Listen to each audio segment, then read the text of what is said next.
Hi, I'm Bill O'Reilly. Thanks for watching us tonight. The Talking Points memo on who won and who lost in the Syria situation will be in our third segment tonight. But first, a lead story. Is the USA a great country anymore? This man, 34-year-old Aaron Alexis, a Navy vet, shot 12 people dead yesterday, wounding 14 others at the Washington Navy Yard. Those killed range in ages from 46 to 73. They were totally innocent of any wrongdoing, and they should be alive today. Alexis is described as a troubled man with a history of violence who sometimes played violent video games all night long. Because he had clearance to enter the Navy Yard, he was not searched when he showed up at the Yard yesterday. So once again, the USA is tarnished. There's something evil in our society that we as Americans have to work to try and eradicate. It's a great country, and we have to work together to get rid of this, because we just cannot have, one more shooting with, so many people killed. But we will have more. In a free society, it is impossible to regulate crazy people. And it didn't take long for anti-American people to begin exploiting the killings. A Russian politician tweeted, quote, "A new shootout at Navy headquarters in Washington, a lone gunman and 7 corpses. Nobody's even surprised anymore. A clear confirmation of American exceptionalism," unquote. And that's the crux of the story. All this violence is causing deep anguish and is diminishing the stature of the USA. Joining us from Washington, Fox News political analyst Charles Krauthammer. No question damage being done to the country, right, Charles? Well, yeah, I think, of course, our image around the world. But I think it's the wrong image. I think people have this idea of the Wild West. People going around shooting each other. There's no discipline. There's no order. And it doesn't look, there may be some reality to that as to do with our past. But in this particular case, the most remarkable information we learned about him, we learned today, which is that this is a man who suffered from hallucinations, auditory hallucinations. He heard voices. There's this report in the New York Times that he was in Rhode Island and he called the police in a motel and he said that some strange people were following him and sending vibrations through his body which prevented him from sleeping.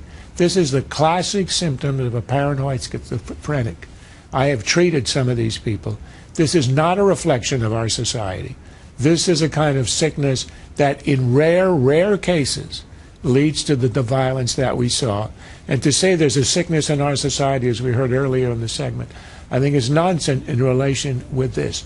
The one problem that we have, 50 years ago, if the cops arrived on the scene and you told them all that, they would have taken you to the emergency room, and as a psychiatrist, I would have been on duty, and I would have committed him for 2 weeks of treatment, because that person clearly was having a psychotic episode.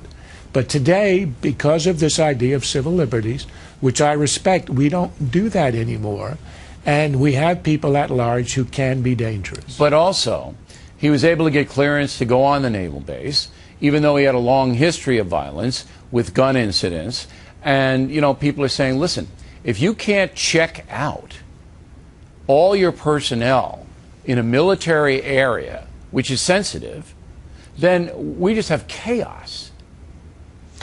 But, Bill, the gun incidents did not end up being reported or being charged. The one in Seattle, apparently the prosecutor lost the paperwork. And there was another incident where he wasn't charged. So, and listen, there's a guy who bought the shotgun legally in a legal place in Virginia. Clearly they'd run a background check on him. And because the incidents were not reported, I presume that's why he cleared the background check. He didn't have any felony on his rap sheet. But there were warning signs, just as there were with the guy in Fort Hood. Exactly. Right, there was. Let's get back, and though. Warning signs with Jared Loughner in Tucson. But with Jared Loughner, sure. and you, the guy, couldn't, you couldn't put him in a committed situation where he'd be controlled until he killed, and that's the problem. Until he does that. The same thing with the guy in Columbine. But now we have, slimy little weasels in Moscow tweeting, "Oh, American exceptionalism." Believe me when I tell you, this is going all over the world now because perception is reality. And the reality is we're a violent society, out of control society, and we have absolutely no right to tell anyone else what to do. And that's going to harm the USA. No, I disagree. I don't think that this is the cause of the disrespect other people have for the U.S. Look, this is the 10th, the 20th, and a long list of incidents, and you didn't get tweets out of Moscow after Newtown. What you see now for the disrespect in the U.S. is the way Obama has been shoved around, the way he's been played, the way he's been indecisive, zigzagged on Syria, the way he draws a red line, ignores it.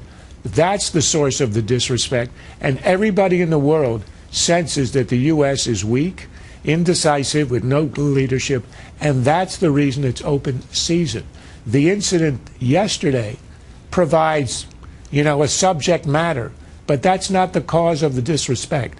It's the weakness at the top and indecision, and that's why everybody imagines that you can be as disrespectful to America as Putin is to and Obama. and that's going to lead to very, very big problems for America down the road. Absolutely. Obama Charles and I are on the same page on that. Obama dismisses it as an absence of style points. He doesn't understand that the leadership of the United States, the weakness and indecision he's betrayed, hugely harms the U.S. in many ways, and we're losing moral in these authority. Relatively trivial We are losing, like the Catholic Church lost moral authority, America's losing moral authority as well. We're going to hold over, Charles, for another segment on Obamacare because it kicks in 2 weeks.